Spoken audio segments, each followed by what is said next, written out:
ఉత్తర తెలంగాణ జిల్లాల్లో పెండింగ్ ప్రాజెక్టులను పూర్తి చేసేందుకు అన్ని చర్యలు తీసుకుంటామన్నారు ఇరిగేషన్ మినిస్టర్ ఉత్తమ్ కుమార్ రెడ్డి. ఆదిలాబాద్ జిల్లాలో పూర్తి కాని ప్రాజెక్టులను స్థానిక ఎమ్మెల్యేలు ఇరిగేషన్ అధికారులతో చర్చించి త్వరగా పూర్తి చేస్తామని హామీ ఇచ్చారు మంత్రి ఉత్తమ్.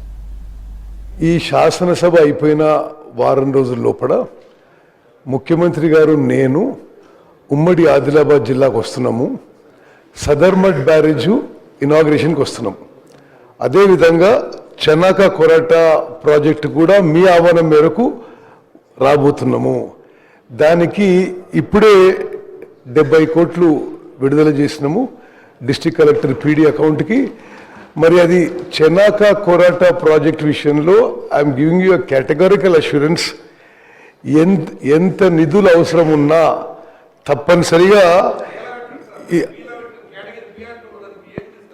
అంటే అది నేను ఎక్స్ప్లెయిన్ చేస్తే మీ వరకు ఈ ప్రాజెక్ట్కి speaker sir I'm giving an assurance the floor of the house. Chanaka Korata project వరకు తప్పనిసరిగా ఈ శాసనసభ కాగానే ముఖ్యమంత్రి గారు నేను ఆదిలాబాద్ పోయి ఉమ్మడి ఆదిలాబాద్ జిల్లా ప్రాజెక్టులో ప్రత్యేక రివ్యూ పెట్టినాం. సదర్మట్ బ్యారేజ్ ఇనాగ్రేషన్ పెట్టినాం. Chanaka Korata on site review చేస్తాం. అక్కడ మీకు ఏ నిధులు అవసరం ఉంటే తప్పనిసరిగా రిలీజ్ చేస్తాం. It is a high priority project for the department. Harish గారు మీరు చెప్పింది నోట్ చేసుకున్నాం. Wherever for whatever delays have taken place, నేను when I come to Adilabad we will come prepared to.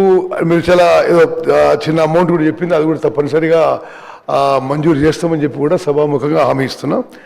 అదేవిధంగా ముదోల్ ఎమ్మెల్యే గారు నాకు చాలా పాత ప్రియ మిత్రుడు.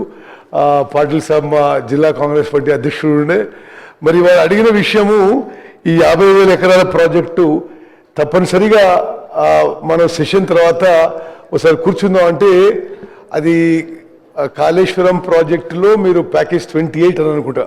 ప్యాకేజ్ 28 50,000 ఎకర్స్ తప్పనిసరిగా మరి దాని ప్రోగ్రెస్ ఏందో ఏం పరిస్థితి ఉందో తప్పనిసరిగా ఈ ప్రభుత్వం committed to complete the project. నేను I personally review with you on this issue. మరి అదేవిధంగా ప్రియ మిత్రుడు ఆర్మూర్ ఎమ్మెల్యే రాకేష్ గారు నన్ను కలిసిన మాట వాస్తవం. ఓకే, అది ఆ SRSP విజిట్ కోసం వచ్చినప్పుడు కూడా వారు అపాయింట్ చేసిండ్రు. సరే, ఎందుకు డిలే అయింది కూడా నేను కనుక్కుంటాను. డెఫినెట్లీ శాసనసభ సెషన్ అయిపోగానే మరోసారి అధికారులతో కూర్చొని, రాకేష్ గారు అధికారులతో కూర్చొని మీరు 1,500 కోట్ల ఒకసారి 2,000 కోట్ల ఒకసారి సరే లైనింగ్ విషయం అని అన్నట్టుగా నాకు వాట్ ఐ అబ్జర్వ్డ్.